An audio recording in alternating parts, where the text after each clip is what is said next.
في 19/9 سنة 1969 مصر بتقابل الجزائر في أول مواجهة رسمية ما بينهم، ومصر بتكسب 1-0. بعدها ب30 سنة أرض استاد القاهرة بتترج بجون حسام حسن، ومصر بتتأهل لنهائيات كأس العالم 90 بعد غياب 56 سنة.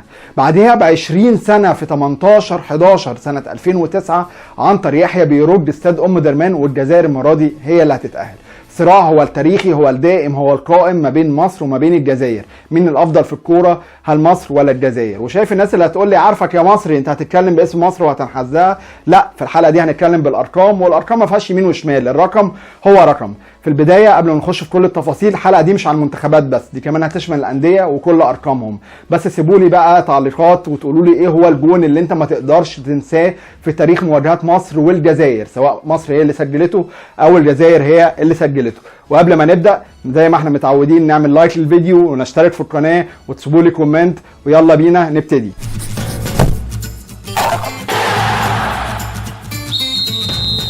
هنبتدي الاول بالمنتخبات، واقوى حاجه على مستوى المنتخبات طبعا هي كاس العالم. مصر صعدت كاس العالم 3 مرات قدام 4 للجزائريين.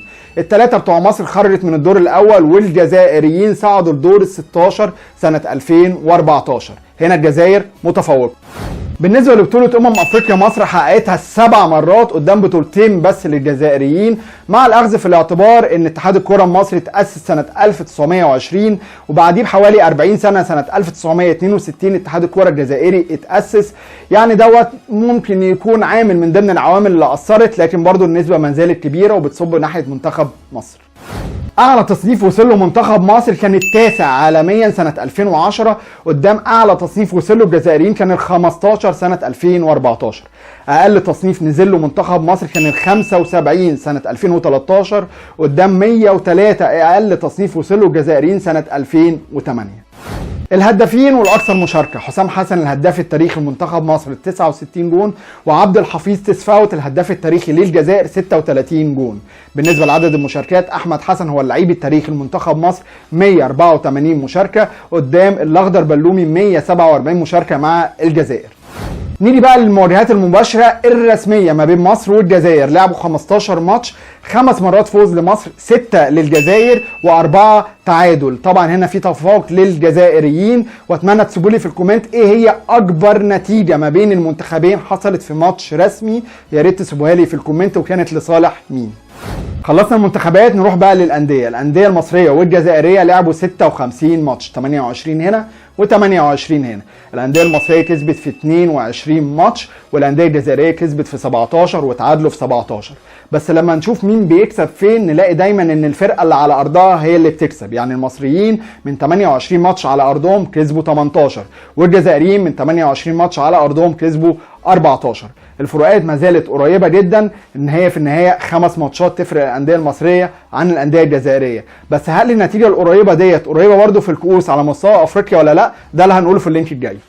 نيجي بقى للبطولات الافريقيه. نبتدي بدوري الابطال، 14 بطوله الانديه المصريه قدام 5 بس الانديه الجزائريه. بالنسبه للكونفدراليه، بطولتين للانديه المصريه قدام 0 للانديه الجزائريه.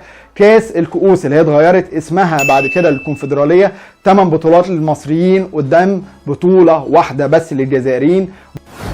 في النهايه هيجي حد يقول لي الله، امال ايه سبب العداوه التاريخيه ما بين مصر والجزائر؟ هقول لك باختصار شديد، هي مش مصر والجزائر بس، هو دايما الشمال الافريقي في حته التنافس الشديد ديت نتيجه لتقارب المستويات. وطبعا دايما المواجهات اللي ما بيننا وما بين الجزائريين كانت بتبقى مواجهات مصيريه، مين هيتاهل كاس عالم اللي هي البطوله الاكبر على مستوى العالم اللي كل الفرق بتتمنى ان هي تروحها. فلما يحصل ان احنا نتقابل مرتين سنه 1989 و2009 وهيبقى فريق واحد بس هو اللي هيتاهل كاس عالم وعايز الماتش يعدي كده، طبعا لا. عشان كده هوت لازم لازم لازم كان يحصل بعض المشادات اللي نتمنى ان هي ما تتكررش تاني تاريخيا.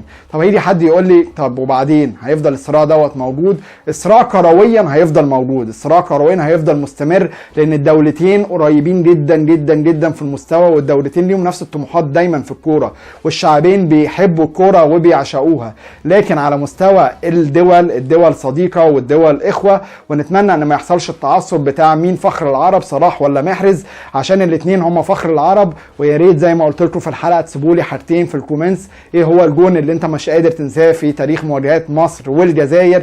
الحاجه الثانيه محتاجك تقول لي ايه هي النتيجة الأكبر ما بين مصر والجزائر في ماتش رسمي. أتمنى تكون الحلقة عجبتكم، ولو عجبتكم ما تنسوش تعملوا لنا لايك للفيديو وتشتركوا في القناة وتفعلوا الجرس، واشوفكم في حلقة جديدة. سلام.